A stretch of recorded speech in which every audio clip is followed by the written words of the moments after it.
한국은 짤 없어요. 그럼 한국이 1등이네요. 어떻게 보면. 세계 최고네요. 한국에서 자산을 그래 불려서 부자가 돼야지라고 시도를 하다가 이런 부분을 알고 나면 앵무님. 네. 아, 근데 우리나라 세금이 네. 솔직히 좀 너무 많고 비싼 것 같아요. 아 그래요? 네, 살 때는 취득세 내고, 보유할 네. 때는 보유세 내고, 팔 때는 양도세 내고. 네. 다른 나라들도 이 정도로 세금을 많이 내고 비싸나요? 한국의 세금 뭐 비싸다는 사람도 있고 아니라고 얘기하는 사람도 있죠. 아니라고 하는 사람도 있다고요? 뭐 보유세나 이런 거 더 올리면은 훨씬 더 부동산 가격이 안정적일 것이다 이렇게 댓글 남기는 분도 많기는 하고요. 네. 뭐 생각은 다를 수 있으니까요. 저도 조금 그래서 한번 최근에 다른 나라랑 한번 비교해 본 적이 있긴 하거든요. 네. 그게 누구랑 또 비교하냐에 따라 조금 달라지는 게 있는 것 같아요. 그리고 또 뭐 부동산 쪽 세금 또 그 외에 다른 쪽 세금에 따라 많을 수도 있고 아닐 수도 있기는 하죠. 근데 세금이 가장 높은 나라는 어디예요? 뭐 유명한 나라는 뭐 노르웨이나 뭐 스웨덴 이렇게 복지가 좋은 그런 나라들이 있죠. 근데 이제 대표적으로는 그런 나라보다는 우리가 좀 더 친숙한 나라는 뭐 미국이나 뭐 영국, 캐나다, 뭐 뉴질랜드 이런 나라들도 세금이 꽤 높죠. 그리고 제일 가까운 나라는 일본도 진짜 높고요. 그래서 뭐 이게 부동산만 놓고 보면 미국 같은 경우에 세금을 얼마나 내야 될까요? 물론 이제 세금도 이제 뭐 취득할 때, 보유할 때 다 다르긴 한데 이제 보유만 이야기해 보면 미국도 주마다 다르거든요. 한국은 조그마니까 다 똑같은데 미국은 뭐 텍사스 같은 경우는 1.9%, 뭐 뉴저지는 뭐 2.2에서 2.4%, 플로리다는 1%보다 낮고요. 하와이가 제일 낮은데 거기는 0.27, 0.29 사이 정도라고 하더라고요. 근데 그리고 이제 그 가격이 매매가의 기준이 아니라 이제 공시 가격의 기준이거든요. 그리고 또 미국 같은 경우는 집을 샀던 시기 그 해 시세를 가지고 쭉 가거든요. 근데 한국은 오르면 오른 걸 반영해서도 내기도 하고 네. 완전 달라요. 그리고 캐나다 뭐 토론토 같은 경우는 공시 가격의 0.72%?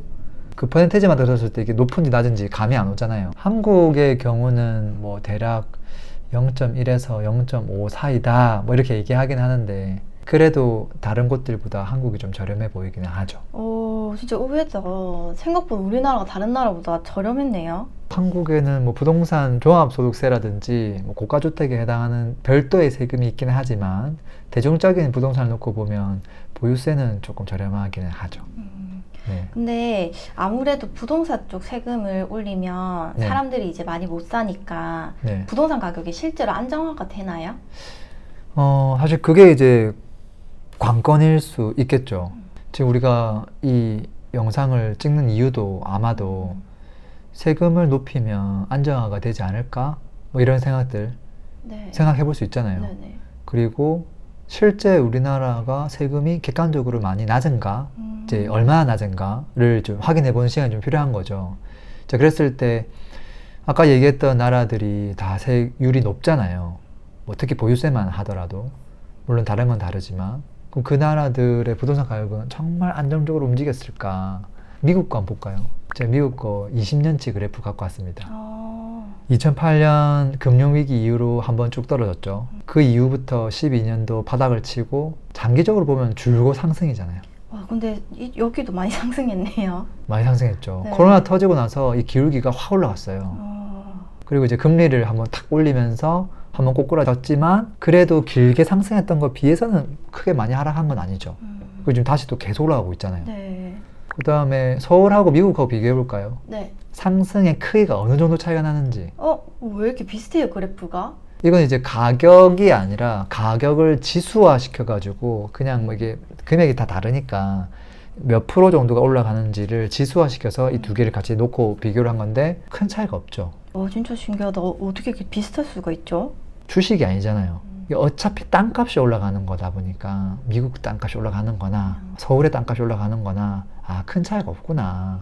물론 여기에다가 한국의 지방 어떤 걸 갖고 오면 그래프가 완전 다를 수 있죠. 근데 이제 그래도 잘 나가는 서울을 갖고 왔을 때 미국 평균치랑 비슷하다. 근데 원래 이렇게 과거부터 미국이랑 서울의 부동산 가격 네. 추이가 비슷했어요? 꼭 그렇지는 않겠지만 길게 놓고 보면 별 차이가 없다는 거죠. 뭐 시기 때마다 좀 다를 수 있겠지만 그리고 또 미국도 미국 나름이죠 사실. 뭐 캘리포니아나 뭐 또 뉴욕이나 텍사스나 좀 핫한 곳들은 좀 더 많이 오를 거고 아닌 곳들은 좀 작게 오르는 것들도 있죠. 아, 주마다 또 거기도 다르네요. 네, 네, 네. 그리고 또 이제 최근에 제가 뉴스 봤던 거는 캐나다가 이제 워낙 부동산이 많이 올라서 그것 때문에 이제 문제가 됐다 이런 뉴스를 많이 봤거든요. 네. 근데 실제 가격을 비교해 보니까 객관적으로 캐나다가 제일 많이 오르긴 했더라고요. 와. 최근 한 15년 동안 좀 거품이었던 거죠, 사실은. 아, 그래서 이제 금리를 올리자마자 어떻게 되냐면 되게 많이 하락했거든요. 캐나다가 진짜 많이 하락했네요. 너무 많이 올랐으니까. 저는 이제 그걸 오버슈팅했다고 생각하는 거고, 아, 이제 제자리를 돌아왔구나. 그래서 미국의 상승률과 이제 별 차이가 없거든요. 반면에 이제 영국이나 유럽이나 이런 나라들, 영국 같은 경우도 뭐 세율이 그렇게 낮지는 않거든요. 부동산 보유세가. 근데 미국보다는 좀 상승세는 좀 적었죠. 그래서 이게 뭐 무조건 세율을 높인다고 해서 집값이 안정화된다? 이렇게 일반화 시킬 수는 없을 것 같아요. 근데 기본적으로는 영국이든 미국이든 캐나다든 꾸준하게 상승을 해왔다. 이게 팩트인 것 같고 한국도 그렇게 움직여 왔다. 라는 것 같아요. 저는 우리나라만 폭등한 줄 알았는데 다른 나라도 비슷했네요. 맞아요. 맞아요. 근데 네. 댓글에서 이렇게 구독자분이 남겨주신 거 보면은 네. 보유세를 올리면 집값이 뭐 바로 잡힌다 이런 댓글도 있어서 제가 궁금했거든요. 저는 많이 봤어요. 저는 사실 잘못 알고 있는 상식이라고 봐요. 왜냐면 이미 보유세가 높은 나라들의 지금 그래프를 우리가 본 거거든요. 왜 그럴까 생각해보면 이제 부동산의 가치를 결정하는 그 요인이 결국은 돈의 원리를 보면 사실은 답이 금방 나오거든요. 세금이 자산의 가치를 결정하지 않아요. 자산의 가치를 결정하는 건 돈의 가치가 상승했느냐 오히려 반대로 하락했느냐 그 역관계에 있거든요. 그러니까 돈의 가치를 결정하는 건 뭐지라고 보면 금리를 올리면 돈의 가치가 높아지고 금리를 낮추면 돈의 가치가 떨어지고 또 반면에 그건 우리 자국의 이야기고 또 국가 간의 돈의 가치를 결정할 때는 환율이 또 들어오잖아요. 네. 환율이 또 높으냐 낮으냐에 따라 그리고 또 우리가 또 뭐 한국은행에서 화폐 발행을 얼마나 많이 하냐에 따라 돈의 가치가 높아지기도 하고 떨어지기도 하죠. 물론 또 경제 성장이나 다른 것도 중요하긴 하지만 이제 이러한 요인들에 의해서 돈의 가치가 결정된다. 그리고 그거에 의해서 자산의 가치도 결정된다. 라는 거지 그게 세금으로 결정되는 건 아니다. 이거는 뭔가 너무 조금 과열되는 걸 막고 싶거나 조금 더 활성화시키고 싶거나 그 정도의 역할인 거지 걔가 본질이 될 수는 없다고 보거든요. 그리고 이제 보유세를 예를 들어서 다른 나라 같은 경우는 뭐 1%, 2% 높은 나라도 있었거든요. 보유세가 2%면 50년 동안 보유하면 어떻게 되는 거예요?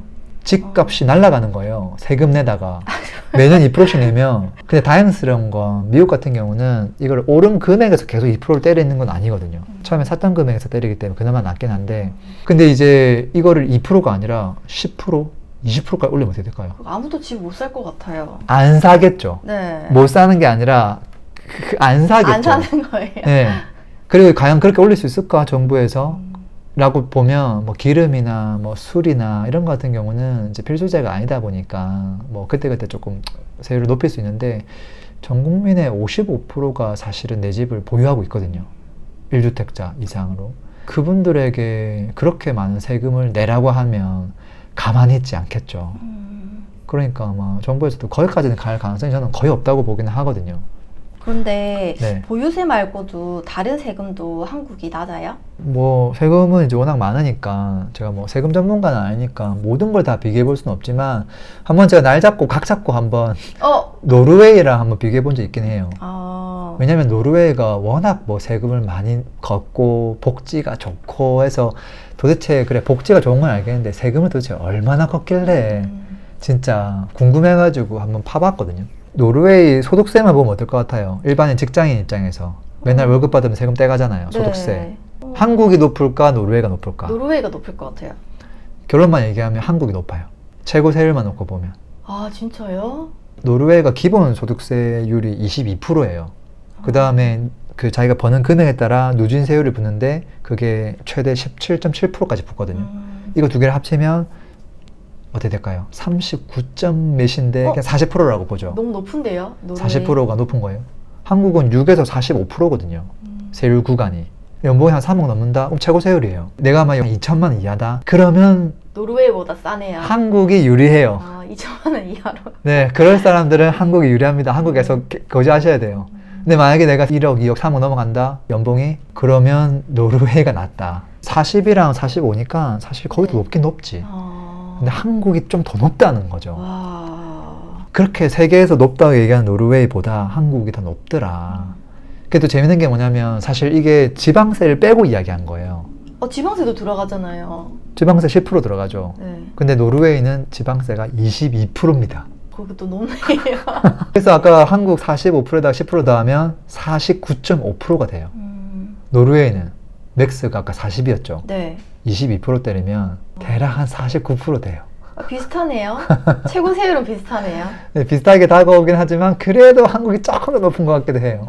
근데 또 재밌는 건 뭐냐면 이제 노르웨이가 이제 뭐 소득세가 제일 높다 이런 개념은 아니고 일반 물건에 대한 부가세가 높아요. 우리가 이제 어디 가서 물건 사잖아요. 마트 가서 사면 10%가 부가세가 포함되어 있잖아요. 네. 노르웨이 같은 경우는 부가세가 25%예요. 와, 그 물가 장난 아니겠네, 거기. 그러니까 물가가 장난이든 아니든 간에 어쨌든 25%를 국가가 꿀꺽 가져간다는 거예요. 계속. 와. 그러니까 이게 이제 세금 회수가 많이 된다는 거고, 근데 기업 입장에서는 또 그만큼 많이 떼인다는 거고, 또 주민들 입장에서는 또 뭔가 또 부가세를 많이 내야 되니까 어쨌든 조금 더 많이 내야 된다는 거죠. 그리고 또 한 가지 더 있는데 부유세라는 게 있어요. 부유세는 또 뭐예요? 부자들은 돈 더 내라. 부동산, 주식, 뭐 예금, 해외 자산 포함해가지고 2억 이상인가? 그렇게 네. 부유도 한 것도 아닌 것 같은데 2억 이상 있으면 0.85%를 매년 내더라고요. 이거를 또 지금 1.2%로 높이겠다고 지금 논의 중이라고 합니다. 이거 엄청 부담스럽죠. 네. 한국의 약간 종부세랑 컨셉이 비슷한 거예요. 거기 종부세는 없어요? 이 사람들은 이제 부동산, 주식, 예금 다 합쳐서 때리겠다는 거죠. 한국은 이제 부동산에 대해서만 좀 비싼 거 들고 있으면 세금을 좀 걷겠다는 건데, 물론 한국의 종부세도 꽤 비싸죠. 네. 그것도 금액에 따라 쫙 올라가니까. 법인으로 부동산 갖고 있으면 뭐 최대 막 6%까지 올라가니까 그것도 진짜 엄청나죠. 그래서 이런 부분에서 종합적으로 봤을 때 노르웨이가 세금이 많다고 사람들이 표현을 하죠. 근데 이제 부동산만 딱 놓고 보면 세금은 과하지가 않아요. 일단 취득세가 없어요. 취득세가 없어요, 거기는? 네. 근데 등록세가 있더라고. 등록세는 또 뭐예요? 우리도 이제 취등록세나 따로따로 있었거든요. 네. 근데 그게 합쳐진 개념이긴 한데 노르웨이는 그게 따로 떨어져 있고 등록세가 또 한 2% 넘더라고요. 그래서 야, 이것도 낮지 않다. 네네. 근데 이제 양도세 같은 경우는 22%로 고정이에요. 한국 같은 경우는 6에서 아까 종합소득세율이랑 똑같아요. 45% 구간에서 왔다 갔다 하거든요. 조금 돈을 많이 벌면 최고 세율이죠. 뭐 양도 차익이 5억 났다? 그럼 최고 세율이에요. 근데 노르웨이는 22%만 내면 된다. 노르웨이가 더 좋네요, 부동산은. 돈 많이 벌면 노르웨이가 좋습니다. 부동산은. 네. 그리고 증여세가 없어요. 상속세도 없고. 근데 한국은 세율이 한 50% 가까이 되거든요. 와, 그거 진짜 차이가 많이 나네요, 그거는. 그러면 이러한 노르웨이는 부동산 가격이 안정적으로 가고 있을까요? 그래프 보여줄까요? 여기는 더 많이 상승한 것 같은데, 뭔가. 여기는 이제 굉장히 안정적이죠. 그래서 보통 세율이 높은 국가들이 그래프가 출렁거림이 조금 덜한 건 있는 것 같아요. 급등이랑 네. 하락하는 게 많지 네. 않구나. 네, 그렇지만 보면 완전 우상향이죠. 왜 그럴까 보면 부동산 가격의 가격을 결정한 요인이 세금이 아니거든요. 아까 얘기했듯이 돈이 계속 찍어내는가 발행하고 있는가라고 보면 전 세계적으로 달러는 계속 발행하고 있잖아요. 그럼 당연히 자산 가치가 올라가는 건 너무 정상이니까. 그리고 이제 그때그때 뭐 금리를 올렸냐 낮췄냐 뭐 이런 거에 따라 영향을 좀 받을 수는 있겠죠. 한국은 대체적으로 다른 나라보다 취득세는 높긴 높아요. 1.1%에서 3.3%까지 올라가니까. 그리고 보유세는 좀 낮긴 낮아요. 근데 팔 때 양도세가 또 엄청 높아요. 그리고 안 팔고 계속 버티면 어떻게 되는 줄 알아요? 아니 딱 집을 샀는데 한 10년 보유했어요. 강남의 아파트를. 근데 한 15억 올랐어. 와, 팔 수가 없네. 절반 넘게 세금이네. 그럼 안 팔게 되죠. 네. 그러면 영원히 보유하게 될 거 아니에요. 그럼 어떻게 되는 줄 알아요? 결국은 증여나 상속해야 될 거 아니에요. 아까 상속세 50%. 그때 다 뜯어갑니다. 다른 나라하고 차이가 뭐냐면 다른 나라는 상속 증여세가 굉장히 없거나 낮거나 막 그렇단 말이에요. 대신에 양도를 하면 이제 양도세를 내긴 하지만 미국 같은 경우는 그 양도세마저도 이월을 해줘요. 이걸 팔고 나서 더 비싼 걸 사면 이때 양도세를 나중에 내라고 이월 해주거든요. 근데 그러다가 이거를 뭐 죽을 때가 돼가지고 이제 상속을 해서 내주면 또 상속세가 없는 거예요.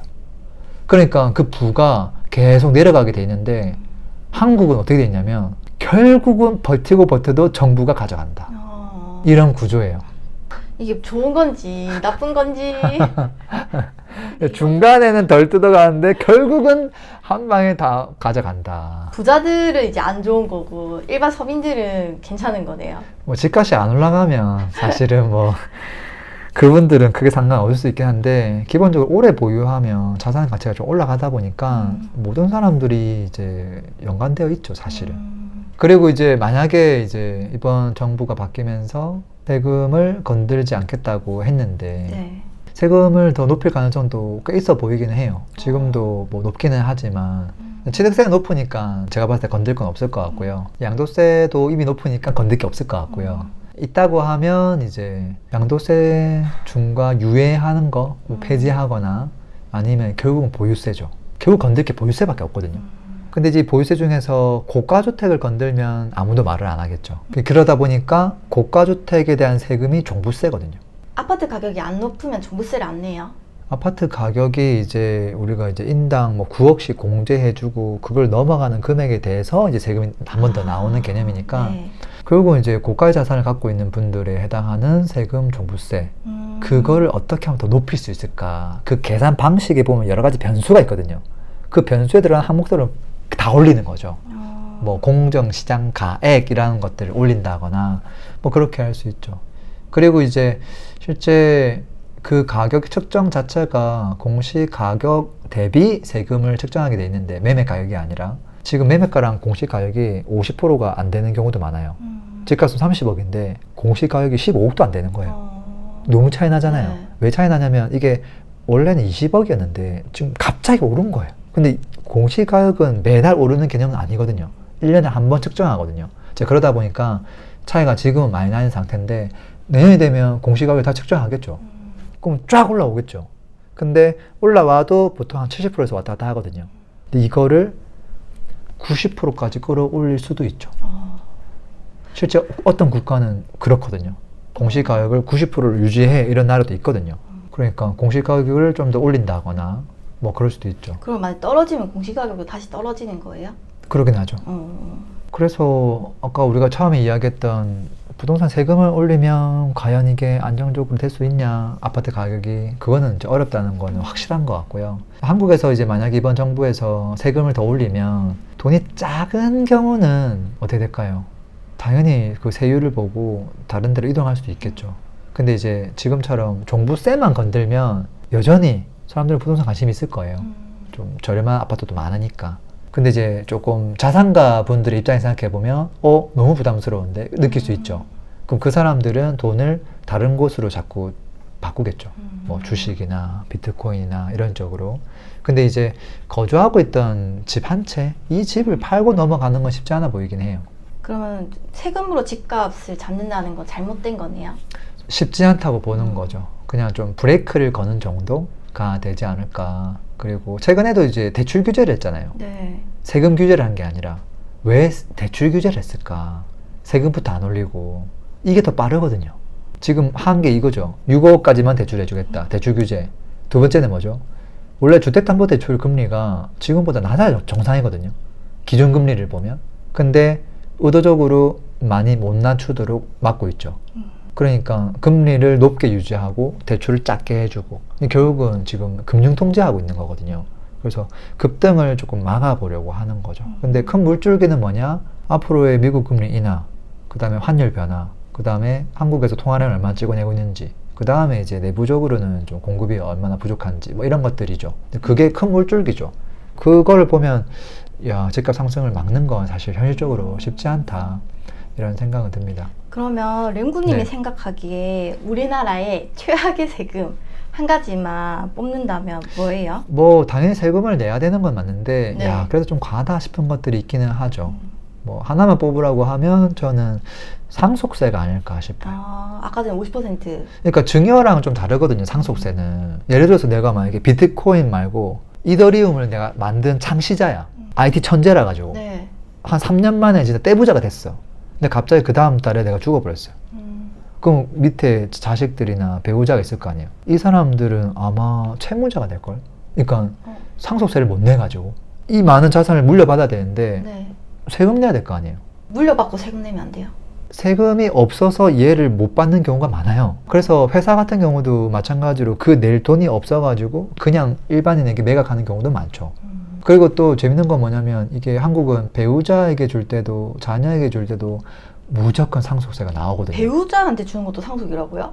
네. 와. 뭐 일부 금액 공제가 있긴 하지만 네. 예, 다 상속세를 내야 되고 그렇구나. 또 문제가 뭐냐면 아들 10명이에요. 그러면은 10분의 1로 나눠서 줘야 되잖아요. 근데 세금은 어떻게 나오냐면 나는 10분의 1밖에 안 받았습니다가 아니라 너는 이만큼 물려받았잖아 이렇게 평가해요. 전체 금액으로 평가합니다. 그거 좀 너무하다. 그리고 이제 전 세계 1등이 상속세 1등이 누구냐면 일본이거든요. 아, 일본이 더 높아요? 근데 재밌는 건 뭐냐면 일본은 배우자에게 상속하는 건 면제예요. 너무 아이러니하죠. 네. 그냥 우리는 그냥 기본적으로 야 일본은 55인데 우리는 50밖에 안 되잖아. 그냥 가만히 있어 이렇게 얘기하는데 일본은 배우자 상속세가 면제거든요. 황당하잖아요. 그 다음에 또 재밌는 건 뭐냐면 자녀에게 상속해 줄 때 일본은 받은 지분대로만 딱 과세합니다. 그게 또 다르구나. 이것도 다르죠. 네. 그 다음에 또 부자들은 당연히 기업을 갖고 있잖아요. 이 기업을 가업 승계 목적으로 상속을 만약에 자녀한테 했다. 그러면 80%가 면제예요. 일본은. 아, 27년까지는 100% 면제고 그 이후부터는 80%라고 합니다. 한국은 짤 없어요. 그럼 한국이 1등이네요, 어떻게 보면. 대한 세계 최고네요.